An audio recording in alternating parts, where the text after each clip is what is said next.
Id-deċiżjoni tal-Gvern li jiftaħ l-istaġun tal-kaċċa fir-rebbija waslet biex membri tal-Parlament Ewropew staqsow dwarha lill-Kummissjoni Ewropea.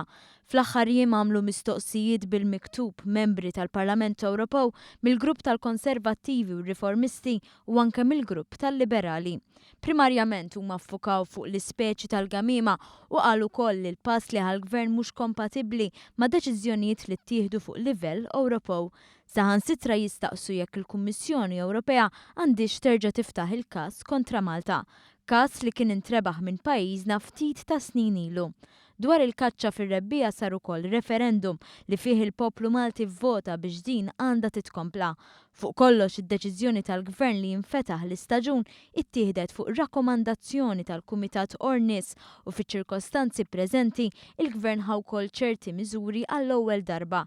L-istaġun tal-kaċċa se jiftaħ fi 17 ta' April u jagħlaq fi 30 ta' April biex hekk din is-sena se jdum miftuħ għal ġimagħtejn. Dan ifisser li għal darb'oħra il-Gvern se jkun qed japplika id-deroga li tippermetti l-kaċċa fir-rebbija. Il-ħinijiet li fihom se tkun permessibbli l-kaċċa tnaqqsu għal satejn qabel tluħ ix-xemx sa nofsinhar, dan fi kwalunkwe ġurnata tal-istaġun. Il-kwota nazzjonali se tkun ta' 5,000 gamiema u summiena.